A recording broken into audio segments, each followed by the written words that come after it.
Okay. But so is Bordeaux like the rivers come right into? Yeah, you have two rivers, the Gironde and the Dordogne. They Yeah, come together into the Garonne and Dordogne. Sorry, coming together and it's called a Gironde, which is also the name of our department. So the region where we and Bordeaux is actually on the Garonne side.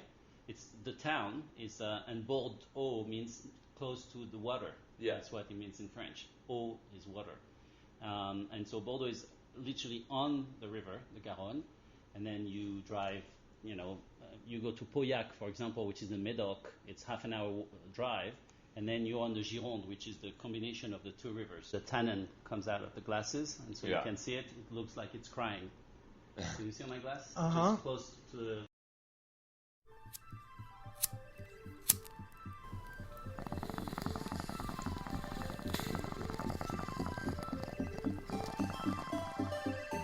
The suppression of the use of marijuana and of the forces lurking behind it are the most important jobs this department is now engaged in. In 1930, the records on marijuana in the Washington office of the Narcotics Division scarcely filled a small folder like this.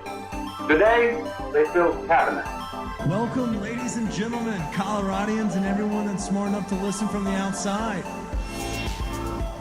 It's one of the most amazing plants we've ever discovered. The pot party, the trippers, the grasshoppers, the hip ones, all gathered in secrecy and flying high as a kite. I got Winnie Fox! Welcome back, ladies and gentlemen, to another week of Stone d'Appetit. With your host, as always, it's me, Kip. To my left, I got CB. How are you, CB? Dude, I'm good. We're coming live from the home-based studio. Dude, I love doing studio episodes because we really get to kind of get into the nitty-gritty. We get to have some fun with the guests. And today, this may be our best guest yet. I'm so excited, Chris. Yeah, like an audio passport. This is like an audio passport. So for our, onophiles out there, those that are trying to get into the wine scene with me this summer, for those that jumped on when we started hanging out with Wendy Lynn and Talking Europe, we've got a combo party of all three. Our guest today is quite literally the most exciting man in the apartment right now. We have Mr. Nicolas Babin, former, I guess we'll say published author, first off. Correct, yes. Yes. You hear a little bit of his accent, but he is coming, he flew all the way to Colorado just to do this interview from France. But Nicolas has got a star-studded resume. If you were to look at his LinkedIn page, you'd see that he does not belong in this apartment with us. Nicolas has done great things, not only in the technology world, but also in, I believe the term is gamatics. Mm-hmm. And that means math and algorithms for technology and robotics. And so we're going to dive into the nitty-gritty about that in the book that he has coming out. But one thing that actually makes Nick one of the most interesting men, not only in this room, but in this country right now, is that he's also a dignitary in the wine world in France. And so we're going to dive into old world wines, cultures, differences, everything. We've got a great episode. So y'all stay tuned. I bet you this thing goes a solid hour plus. But before we get started, I want to give a shout out to our sponsors, the Cali's Cannabis Company. There are 3 locations, dispensaries here in Denver. The first one, they started in North Glen. They've since expanded by growing their own product. It's some of the best recreational flower I can find in Denver. I love the stuff. And it's a family-run operation, very similar to the wine that we're drinking today. The cannabis at Cali's is very choice. It's choice. They also have great deals every single day of the week, a rewards program, and they are also there for your industry friends. So for those that are looking to support like-minded individuals, like-minded companies, go check out our friends Cali's Cannabis. And if you're looking for their locations, they have one at 31st and Larimer. They have one on 8th and Kenosha Court, which is kind of mid-city in the industrial plex. And then they have one up in the burbs in North Glen. So check them out or check on their Instagram page at Shop Callies. That's ShopCallies. Shop Callies. Thanks, y'all. Back to the episode. Let's party. All right. Whew, I did that without cussing. That's pretty good. That's pretty good. All right. So, Nicolas, we like to start every episode the same way with kind of just break the ice. Chris, you do the honors. Obviously, you'll have to finagle the verbiage of how you do the question, but let's kick it. We're going? Go. All right. we're going to start this off, I guess, a different way now, because there's no way we can say, are you a transplant or a native? So where does your passport say you're from? The passport says France, Bordeaux, France. Bordeaux, France. For all these people out there, if you aren't sure about Bordeaux, it's probably, I mean, it's definitely one of the top 5 wine regions of France. And it's in world France. Renowned. Yeah. It's world renowned. But yeah, you are from the wine region. Wine family. Wine everything. I mean, this is old world. We're talking old world. So tell us a little bit about Bordeaux growing up. We won't date you, but, what was it like growing up? I mean, this is going to be totally new to us. So you tell us a little bit about growing up back home. Being a teenager. Yeah. When was the first time you drank? Well, first time I drank is for my baptism. I was like a week old. My grandparents gave me some wine, so it's something we do. And in France, you're actually allowed to drink even before you're 18, so there's no problem with actually alcohol or anything. So it's pretty neat. So growing up in Bordeaux is about 200,000 people. It's a small town, but it's a town and it's also a region. So Bordeaux wine can come from either Médoc or can also come from Saint-Émilion. Uh-huh. And Saint-Émilion's north is on Dordogne River, whereas Bordeaux is on the Garonne River. It's south of Saint-Émilion. And growing up in Bordeaux was extremely safe. Was honestly very, very nice. It's 45 minutes away from the ocean. It's 3 hours away from the mountains, the Pyrenees, which are the mountain range between France and Spain. So it was very nice. I mean, it's a small town, and the whole industry is around wine. So it's, what's your soccer club of choice over there? Bordeaux, of course. Are y'all competitive? It's called Girondins de Bordeaux, and it's to me one of the top team. But the Paris team is obviously the one that's most known because they have a lot of money coming from Qatar.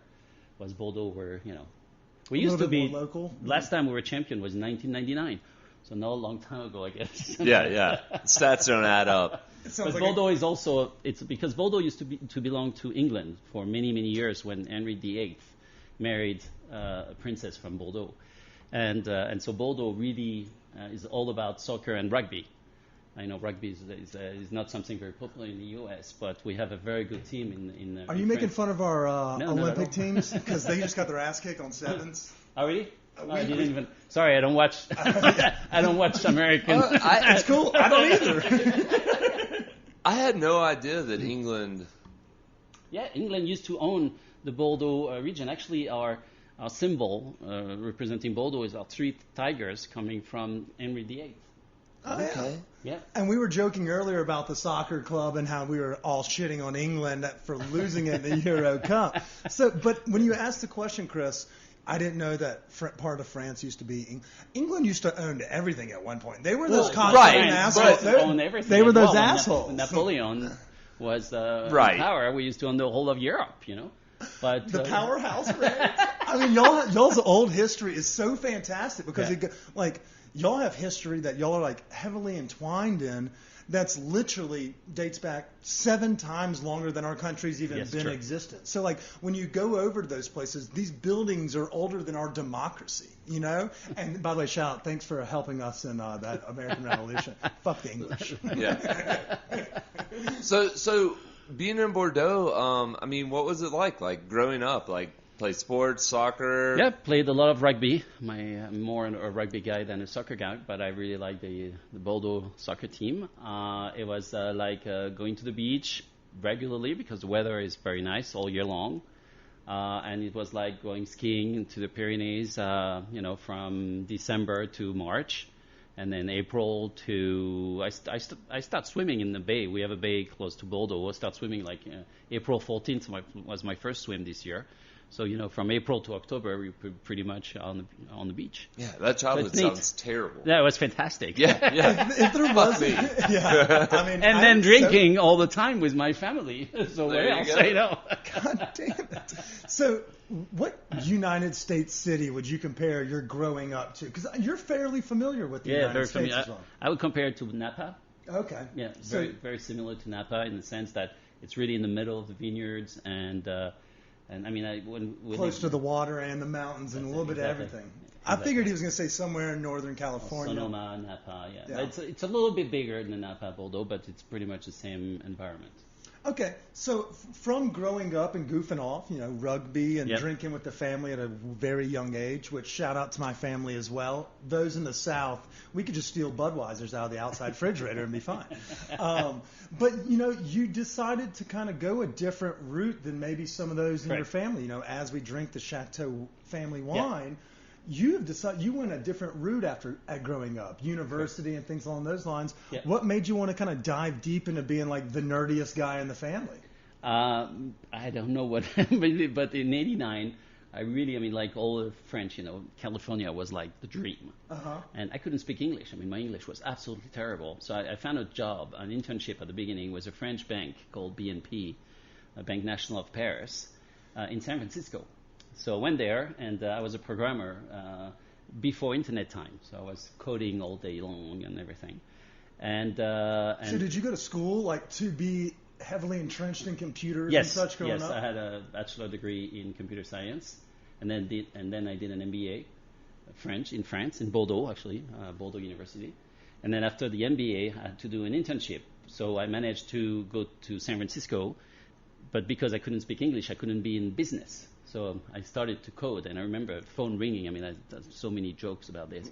The phone was ringing, and I was looking at the phone saying, "Shut up, shut up." Not answering that. Please, I can't answer. I couldn't I don't know understand what what the to other say. person was going to say. So that was pretty funny. And then after that, BNP said, "Well, look, we really enjoy working with you, but we've only had you as an intern. So if you could find a job and then come back from January." Because I went there in June, so I did June, July, August with them. And then September, October, November, December, I went to work in Santa Barbara, working at Computerland, and I was only paid on commission. So believe me, you learn English very quickly because you're hungry if you don't sell anything. But then also, you What haven't. was your mean? Oh, sorry. I'm sorry. I was going to ask, how'd you learn? Did you use the Police Academy movies? Shout out Cassandra from Wayne's World. No. But number one, my girlfriend was also from Santa Barbara, so that helped. But also, again, the first month didn't sell one single computer. So believe me, after a month, I called my dad and I said, "Can you send me a check?" And he said, "Okay, last one." I said, "Sure." And I seriously, in a week later, I was totally bilingual. The only problem is my English was very oriented Technical? students. No, students. So dude, it was which was not Casual very slang professional. terms. Coming back to a bank after a while, or even selling computers to. It was really funny. I had Bo Derek as a customer. I had all these actors, and they really enjoyed the fact I was French. It was a French accent Right. and everything. That's a huge sell. But my English was really student level. Yeah. Dude, So you gotta get Yes. this. Imagine being Check in the out bank the room. RAM on this. Well, Be like, I mean- dude, your bank account's overdrawn. I did worse. I was with a lot of friends, and we were joking all the time, and we were using terms, and some of terms I didn't understand them. And one time there was this famous actor who came in. Dances with Wolves was his movie, so I guess you know which actor I'm talking Are about. you talking about Colorado. Kevin Costner? Yeah. Huge fans. I was a huge fan too, and he came and one of my colleagues was talking to me, and I turned around in front of Kevin Costner and I said, "Oh, don't be a prick," but I had no idea what a prick meant. Don't be a So dick. apologize. Yeah. Then now I know. Believe me, I only use it because with the three of us. What- And not only Hold on. You can say whatever you want. Say prick, What did he do to make you call him a prick? one of my colleagues, because I didn't. Oh, you didn't know what it meant? You thought you might Yeah, have been. Oh, okay. and I just wanted to tell him also, sorry, don't joke around. I'm busy with the customer, and the only thing that came out was don't be a prick. Solid. But that helped me. It helped me sell. Yeah, this guy's got some backbone. He's got some balls on him. Yeah, Just well. called Costner a prick. No, I didn't call Costner a prick. No, my colleague I called a prick, but in front of King Costner, which was quite interesting. And I have so many stories. It says, when you come in a country and you don't speak the language, either you learn quickly, but you learn the way school teaches you, and it's like proper English, like the Queen's English, but it was not what people were expecting from me. So I was speaking like like students again. Yeah. So I mean, fun. I feel like, yeah, and Wendy, our friend, who also, that's how she learned French. Because we asked her, she went over to France about the time you were going to university. So y'all, ironically, are about the same age. But she was over there, and she was like, I didn't know French, but I knew I didn't want to be in the States. I wanted to be there. And so what she did was she found a bakery that a French